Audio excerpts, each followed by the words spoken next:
the Minister is operating a double standard within the various agencies under her remit in the Department of Justice. In response to a parliamentary question that I put to you about how many staff, employees under the Department of Justice had been suspended pending an investigation from their jobs, I get a response to say 26 people. 26 people. It's the highest number of any of the responses, because I put the same question to every single department. The highest number of suspensions pending investigation is under the remit of Department of Justice. I further asked the Minister, could she give a breakdown of which bodies under justice?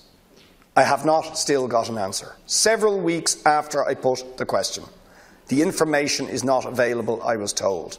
Now, is there a double standard where the norm under justice is if there's an investigation, you are suspended, but in the case of Noreen O'Sullivan, at the head of the Gardai, against whom some of the most serious allegations you could possibly levy against a Garda Commissioner are made, ones that if there was a scintilla of truth in them, would make her completely unsuitable for her job, and we are told it's okay for her to stay in position while the investigation goes.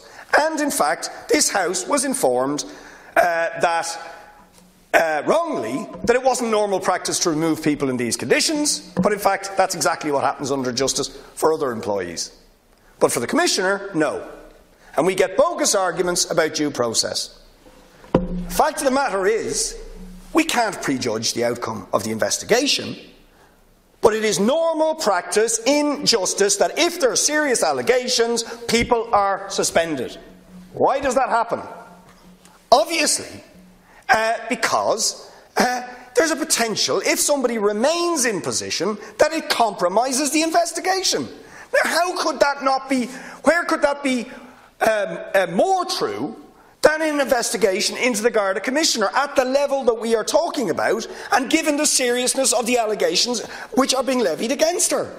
It's absolutely shocking, and Deputy Barry then confirms it in his comments about the liaison committee. And for that matter, the reports we're getting about Dave Taylor, an internal disciplinary action taken against the whistleblower Dave Taylor when he returns to work. So we have evidence that already the Commissioner, or allegations that the Commissioner is already using her position to frustrate whistleblowers and a proper investigation of the matters which Charlton is looking into. Now, it couldn't be more serious when you consider the whole credibility of the Gardai has been called into question, with 1 million fake breath tests, with 147,000 wrongful summonses, with 14,000 people wrongly convicted, and with all of that on top of all the stuff of the treatment of Maurice McCabe and the whistleblowers.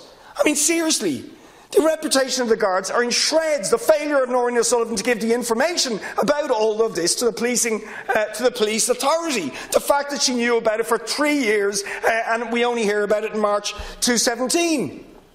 I mean, this is shocking stuff, and you still think, and Fianna Fáil still think, it is okay that she stays in position. And that's not about saying, let's abandon natural justice. It is about saying she should not remain in position pending the outcome of that investigation. And to conclude, Ceann Comhairle, if the government and Fianna Fáil are not willing to take that action and send out that signal in relation to matters as serious as this around Noreen O'Sullivan, how can all the other stuff in these motions be taken seriously about root and branch change? It can't be taken seriously. It has no credibility if you don't show a willingness to take action in relation to Noreen O'Sullivan.